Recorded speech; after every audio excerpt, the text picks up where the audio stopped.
Welcome back to the Neutral Zone. Today we're going to be talking about the transfer portal and Clemson not using the transfer portal. It's something that we kind of went over briefly in our last video, talking about the top 25 coaches in college football heading into 2024. So I kind of wanted to give our perspective and kind of explain my side of things and my dad explain his side of things on why we think it's a good thing or a bad thing, pro and con, kind of heading into 2024 in the direction that college football is going. But Dad, I'll let you kick it off. What do you think Clemson and Dabo needs to do to kind of kill this narrative of the transfer portal?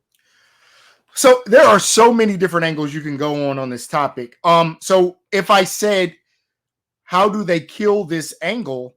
It's really Clemson win and win at a high level. And I'm gonna put it all the way out there, right? I think Dabo to silence the critics, and I think we kind of talked about this. I can't remember if it was on the thing or off air. But it's win a national championship. If Dabo wins a national championship, and this is probably going to be a hot take. I think if Clemson is able to, and again, I'm not predicting them to, I'm just saying if they are somehow able to pull off a national championship next year, I think that is the one thing that could slow down the transfer portal. I'm not going to say stop, but I will say slow down. I think every coach at that point would start looking at how they use the transfer portal. I think team chemistry is still such a big thing, and I think Dabo realizes that. Now, I'm also going to give you the other side of this. I think Dabo has gone to an extreme. It's almost in the Nick Saban mind or thought process. You remember when Nick Saban talked about NIL and the transfer portal? He said he doesn't like it. But he also said, well, if this is what it is, if this is the landscape, then I'm going to take advantage of it. I understand what Dabo's doing. Honestly, at a fundamental level, I admire what Dabo's doing. But if the hard part is this is the landscape, and you have to play with the rules as the rules are written. And it is tough because I do think Clemson has some holes. And I think Clemson is one of those places that would be a natural, nice landing place for a lot of these transfer portal guys. I think Clemson would be able to get some very high 5-star, ready to come in and fill in as a starter type guys, because again, I believe Clemson is a blue blood program, but Dabo is taking such a hard stance on this. I'm going to be honest. I think this is going to hurt them. I think this is, if you told me 5 years from now that Dabo's still there and Clemson is no longer perennially in that national championship conversation, I would point right back to this decision. I believe at some point, if they have another bad season, Dabo's probably going to have a moment where he really has to look at himself and say, am I going to keep up this stance? But again, on the flip side, I think Dabo is a heck of a coach. I think he's one of the best coaches in college football. So I think if anybody can pull this off, it's Dabo Swinney. And if he wins the national championship, I think he flips the script absolutely in a 180, and he makes other teams start worrying more about team chemistry. What's your thoughts, Steven? So I do want to say before I give my thoughts, I want to clarify because a lot of people in the comment section are going to kind of get on you about that. When he says if Clemson wins the national championship, it's just a theory. I am not predicting them to win the national championship. You guys know I'm an Ohio State fan. I don't think there's going to be a season that I don't come on here and predict Ohio State. I am saying, and let me say, Clemson has squad. They have talent. Let's not pretend like they don't. So it is not outside of the realm of possibility that they are able to win the national championship. Again, wouldn't necessarily be my prediction, but it's not like I'm saying Kent State is going to win the national championship. Yeah. I'm saying Clemson. So if they are able to pull it off, I think it flips college football on its head. Yeah, I agree. Off air, we did have a conversation about this a little bit. I don't think it's as extreme as having to win the national championship. I think if you make it to the second or third round of the playoffs, it's still a win. Obviously, as a Clemson fan, you guys can see behind me, as a Clemson fan, I want to win the national championship.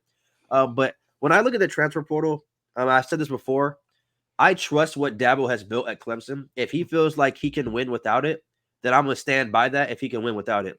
Again, we talked about it before. Having a 9 or 10 win season and barely missing the playoffs or whatever the case may be looks like a down year for Clemson, but it's still a really good year. We're finishing in the top 15.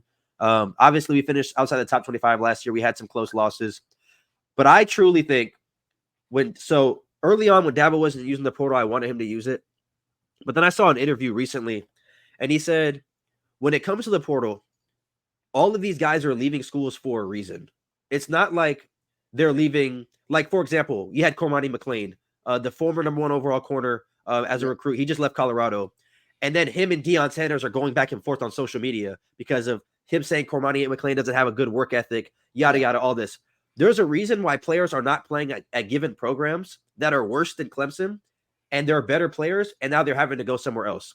I think that goes to a character issue. Dabo's been very vocal about having good character, characteristics and personality while you're on the team because it's more than football. That's what he kind of preaches.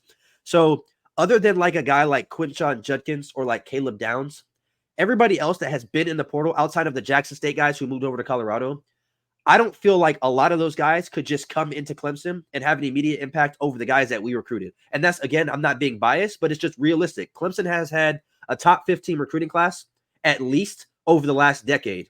So a lot of these guys, like I said, outside of Quinshon Judkins, he's the best running back in college football, arguably. If he came to Clemson, he'd be an immediate factor. If Caleb Downs came to Clemson, he'd be an immediate factor. But all the other guys in the portal, a lot of those guys wouldn't come in and take spots of guys that are at Clemson. You look at Andrew Makuba. He was a number 2 rated safety in the portal. He left Clemson because he got his job taken by a true freshman, and now he's going to Texas, which in my opinion has the second or third best roster in college football. And he got his spot taken by a guy at Clemson, and he's the number 2 safety in the transfer portal this season. So there's a lot of guys that I think could have made an impact. Quarterback situation, Dylan Gabriel. Yes, obviously he's better than Cade Klubnik, but Cade Klubnik took DJU's spot. That's Clemson's guy. I don't personally believe that Clemson can make national championship game with Cade Klubnik, but I'm still going to stand by him. He's my quarterback. Obviously, Dylan Gabriel is better than him, though. So Dabo is not going to go recruit for him when he's already vouching for Cade. But again, like a guy like Quinshon Judkins, a guy like Caleb Downs, the few guys that transferred out of Georgia, the defensive linemen, there's a lot of good transfer players, but a good majority of those guys are not good enough to go in and make an immediate impact at Clemson. And a lot of people don't look at that. They just look at, well, why don't you go get this guy? Go get that guy. I think Clemson has enough talent to win. It's just when you don't get the home run hitters in the portal like the Ohio State did, then obviously it looks bad when you don't win.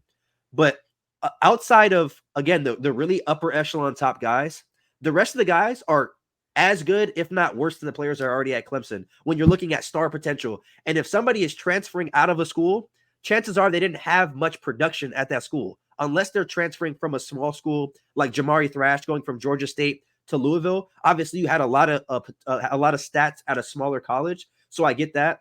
But a guy like Cormani McLean didn't play at Colorado, and it was for a specific reason. Do I think he'd be the best corner on our team? Maybe.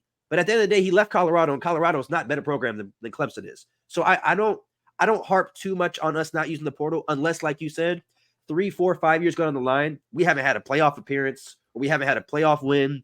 Then I would kind of be more concerned. But since the portal became a thing, 2 seasons ago, we still had a 10-win season last year or 2 years ago. And this past year, we had a 9-win season. We still win our bowl games. So it's like, again, we were still in the race for the ACC. We won the damn ACC 2 years ago when it was a down year. We won the ACC, lost to Tennessee in the bowl game.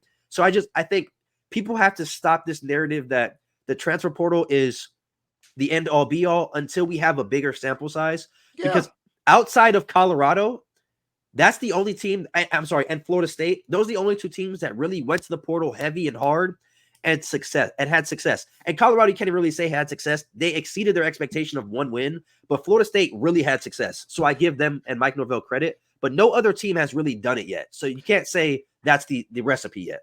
Yeah, I think now let's go back. And I'm glad you mentioned that. Let's go back and look at that Michigan team. And this is to your point. Michigan was not heavy players in the transfer portal. I'm not going to – now, obviously, they were not as staunch against it as Clemson. Yeah. They picked up a couple. And I think that's probably the proper way, right? I think when we looked at a bunch of these teams, and if you remember our preview videos, a lot of times we talked about chemistry, right? I think football, more than some other sports, is less about the names, right? I think names can be a big deal, but it's less about the names, but how does this fit? Kudos to Dabo. I think he really cares about chemistry. And I hate to bring up a private conversation, but I will. As we talk to, and if you guys know, you probably all know, we knew Taj Boyd as he was going through his recruiting process. Taj Boyd was not looking at Clemson as heavily as he was. He went down there and visited and really was turned by the chemistry and the atmosphere at Clemson. I think that's Dabo's selling point. I think that's what Dabo is all about. Dabo is all about people of character, the atmosphere of character, and that's been his calling card. That is what has led him to the success he's had. That's what's been the thing that's allowed him to get the recruits that they have gotten. I think he wants to stay true to what's gotten him here. And to your point, and I'm gonna second this absolutely. I think Dabo has earned the benefit of the doubt, and he's earned time. He's earned time. So I think this is a conversation 2 or 3 years from now, one way or the other. I think at that point, we can really judge, or we can say, hey, we were all wrong with this. I think the good teams, again, I'm not in agreement with Dabo. I think what the good teams should do, though, is when there's an opportunity to either add depth or fill a spot with a quality player, then you look at the transfer portal. What I don't think is going to work is something like we saw at Colorado. I think even as you look at Florida State, they were able to keep a nucleus and then add, and now they added a lot more pieces, but they were able to add pieces around that. I don't think that's going to work in the long haul in college football for program stability. I think in the end, I think when we look 3-4 years down the road, I'm not going to say Dabo is going to have it right. I think he's going to be proven more right than wrong. I think what you'll see is even Dabo will go onesie twosies. And where it disheartens me a little bit, what I'd like to see is maybe not the big program guys, but like you mentioned, maybe the guys that were under recruited, the guys that are at small programs because nobody really evaluated their talent properly. And they're ready to look at a big program, and maybe they are guys of character, but they just weren't a 5-star, 4-star guy, but they got on the field and they were able to show something. Maybe at least Dabo's willing to bring some of those guys in. I understand in terms of the McClains and people, because again, let's go back to the Deion interview. And I'm not even talking about the ones at the end of the season. I'm talking about the ones during the season where Deion was talking about why he wasn't playing. Right. So again, there's more there than just the guy was uber talented. And we knew that prior to him getting to Colorado, but there were some character issues. And I think Dabo wants to stay away from that. But I think there are situations, onesie twosies, where somebody, what I don't like is the complete shut off. Again, especially of those guys that maybe do fit Clemson character standards, at least bringing them in, having a conversation with them, and hey, maybe we didn't recruit you because you weren't a big name when you were in high school, but you are a Clemson guy. You do bring that character, and maybe either you didn't get a chance where you were, or you just smaller program. So I just don't like the, hey, we're not even willing to. I think I would like Dabo to take it at least in a case-by-case basis where, hey, we're at least willing to look at it. Yeah, I know he brought in a quarterback, Hunter Johnson, I believe his name was. He went to Northwestern. But that's the guy who was at we're at Clemson before. That was the only portal player I think we grabbed so far. But like I said, I think this is, like you said, a conversation to have in 2 to 3 years, because I would be absolutely shocked if Clemson didn't make the playoffs in the next 2 seasons. I'd be very shocked, especially with the 12-team format. Again, if you actually sit down and think about it, and you are logical about college football, 2 years ago, Clemson was in the top 12, which means they would have been in the playoffs had there been a 12-team. There wasn't a 12-team, but the fact that we're saying like they're not a playoff caliber team, they were in the top 12. They were ranked number 7 heading into conference championship week. Right. So it's not like the team has just fallen off a cliff. Even last year, we had 4 losses, 3 of them coming by 1 possession, a bunch of turnovers. Obviously, we've talked about that on the channel before. A bunch of one-offs, in my opinion. But I think if 2 years goes down and we haven't won the ACC again, we haven't been close to the playoffs, then I think we can start having that conversation. But like my dad said, I think with 12 years of 10 wins or more, Dabo has earned the right to say, no, this is how we're going to do it. I built the program from the ground up. Let me kind of figure this out. And if he can't, then we can have that conversation. But I just feel like the media outlets are going so crazy about the transfer portal, when in reality, there's only a few players that are home run hitters, like Quinshon Judkins, best running back in the SEC. Obviously, he went to a situation where Maybe he wanted to win more. And Ole Miss is going to be a hell of a team, but Ohio State just may be a little bit better. A guy like Caleb Downs, who obviously Nick Saban retired, so then he leaves, but I don't think he would have left. So there's a lot of situations like that. Even a guy like Dylan Gabriel, he leaves Oklahoma and he goes to a team like Oregon, who's in a better fit because Bo Nix is now. And the Dylan Gabriel thing, and again, I know you mentioned him being better than Klubnik, but I can also see where Dabo has some issues with him, right? Dylan Gabriel's transferred like 3 or 4 times now, right? Yeah. So I think Dabo is a guy who wants a guy who, one, is willing to compete and stay, right? Dabo is almost like the old school coach, and he has an old school mentality where his belief is you stay and you compete for that position. And us old heads, I see it every day on Facebook in college football chats where we are clamoring for that old school mentality to return.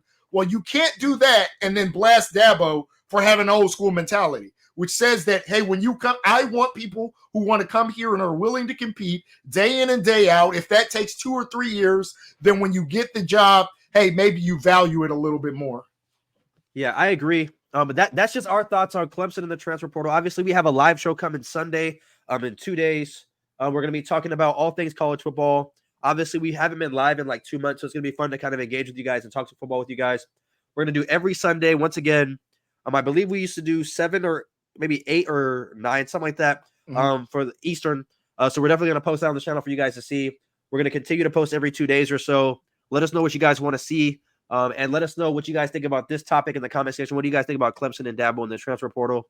But as always, if you're new to the channel, please subscribe, hit that notification bell, leave a thumbs up in a comment, and we will see you guys on Sunday. Peace out. All right, peace out.